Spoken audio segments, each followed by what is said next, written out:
viveva una donna vedova che aveva 3 bellissime fanciulle, 3 bellissime figlie. La donna abitava non lontana da un castello misterioso di proprietà di un uomo non molto conosciuto, ma che era famoso perché si diceva avesse una lunga barba colore d'argento. Un giorno la donna sentì bussare alla sua porta. Era l'uomo che chiedeva in sposa la prima delle sue 3 figlie.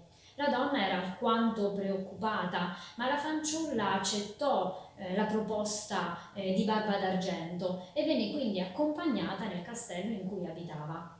L'uomo le fece visitare le meravigliose stanze che si nascondevano al suo interno e le disse che era proprietaria di tutto ciò che vedeva e avrebbe potuto girare il castello in tutte le sue parti, ad eccezione di una piccola stanza che si nascondeva dietro una porticina in fondo a un corridoio.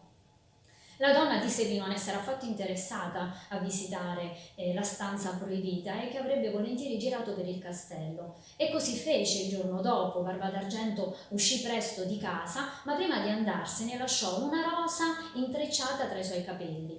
La donna, svegliandosi, non fece caso del dono che aveva ricevuto e cominciò a girare per le stanze del castello, indossando abiti meravigliosi, spostando mobili, oggetti, finché, dopo aver conosciuto tutto, incuriosita dal divieto del marito, decise di scoprire che cosa si nascondeva dentro la stanza proibita. Aprendo piano piano la porticina, un odore forte e cattivo uscì dall'interno e sentì delle urla spaventose di donne che le chiedevano di essere liberate. La ragazza, spaventata, richiuse la porta, risalì i piani alti del palazzo e aspettò il rientro del marito. Finse quindi di essere contenta, gioiosa di rivedere Barba d'Argento. L'uomo però, abbracciandola, si accorse che la rosa intrecciata tra i suoi capelli si era appassita e quello era un chiaro segnale che il divieto non era stato rispettato. Prese quindi la ragazza per i capelli e la rinchiuse nella stanza assieme a tutte le altre fanciulle. Il giorno dopo si recò di nuovo dalla donna vedova chiedendo in sposa la sua seconda figlia.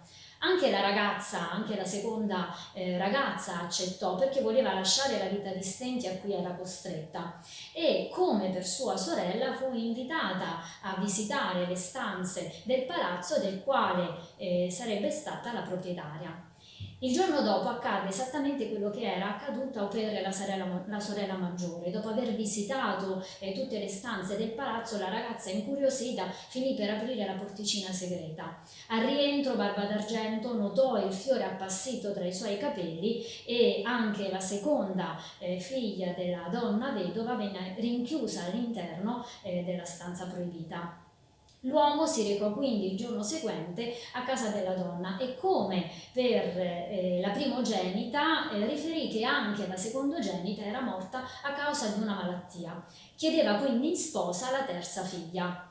La ragazza in realtà non era contenta di abbandonare la vita che conduceva, era alquanto felice di fare la lavandaia, ma era molto insospettita dal fatto che le sue sorelle fossero misteriosamente scomparse, per cui, d'accordo con la madre, decise di accettare la proposta di Barba d'Argento per capire che fine avessero fatto le sorelle maggiori. La ragazza venne condotta al castello e il giorno dopo lasciata sola a visitarne le stanze. Svegliandosi però si accorse che aveva tra i capelli un fiore di gelsomino. Intuendo che si trattasse di un segnale, di un indizio, decise di lasciarla all'interno di un vasetto d'argento e, girando per il palazzo, alla fine aprì la porticina segreta che, secondo il divieto di Barba d'Argento, non avrebbe dovuto aprire. Scoprendo quindi che al suo interno si nascondevano molte donne imprigionate che la supplicavano di uscire, tra cui anche le sue sorelle maggiori. Risalendo le stanze superiori del castello, riprese il fiore e lo rimise tra i capelli. Barba d'Argento, tornando, si accorse che il fiore non era appassito e quindi rimase sorpreso del fatto che la ragazza non avesse disobbedito al suo ordine. A questo punto però la fanciulla doveva trovare una maniera per liberarsi di Barba d'Argento e soprattutto per liberare le donne imprigionate nella stanza segreta. Pensò quindi di invitare l'uomo a fare dei doni a sua madre, che poverina continuava a condurre una vita di povertà.